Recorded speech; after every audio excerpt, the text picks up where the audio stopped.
Hi, I'm Shannon Pace Brinker, and today we're going to talk about polishing and glazing provisionals. So the product that I'm going to be using today is the Easy Glaze, and it is from Voco. And I really like this product, and I'm going to tell you a couple of reasons why. As I take the lid off, okay, you're going to notice, unlike other bottles, that this has a very much controlled top. And I love the fact that I can really just squeeze out one drop. And if you look here, again, this has got a lot of glaze in it, and I really don't need a lot when I show you in just a minute how we're going to glaze those provisionals. So I really like the fact that it has this controlled top.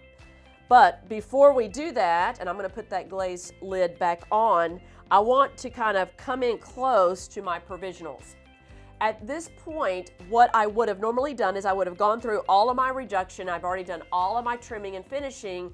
And the last thing that I need to do is to make these look really nice for the patient. And there's a lot of products out there.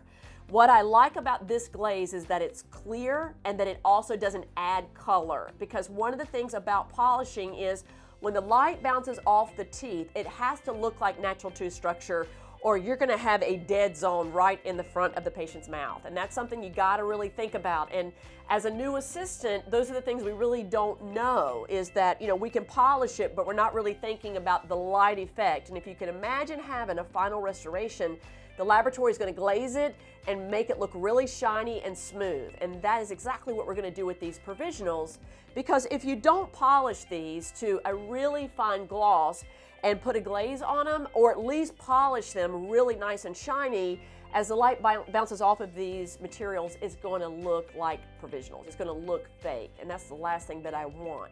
And I'm going to show you here. You can see that it's kind of, we've got it polished. It looks okay. I'm going to take my Easy Glaze and I'm going to put a little bit on my glove. Notice that, it's clear. It has really a nice little shine to it. I'm going to take my brush. Make sure too that you don't have a lot of debris left on your provisional from those burrs. I'm going to take the brush and I'm going to dip it into the glaze and I'm going to paint it. And I'm going to start from really top to bottom, painting every surface, okay? Making sure that I've got every surface covered, okay? It's looking really good, right? I mean, you can see that. You can see that, wow, that shine is really nice, okay? I'm going to turn it around so I don't touch it.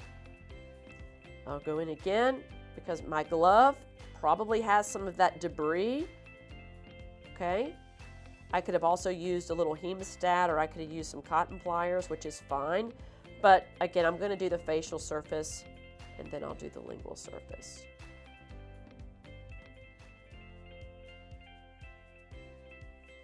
Okay, you can kind of see that. Now I'm going to let it dry just a little bit.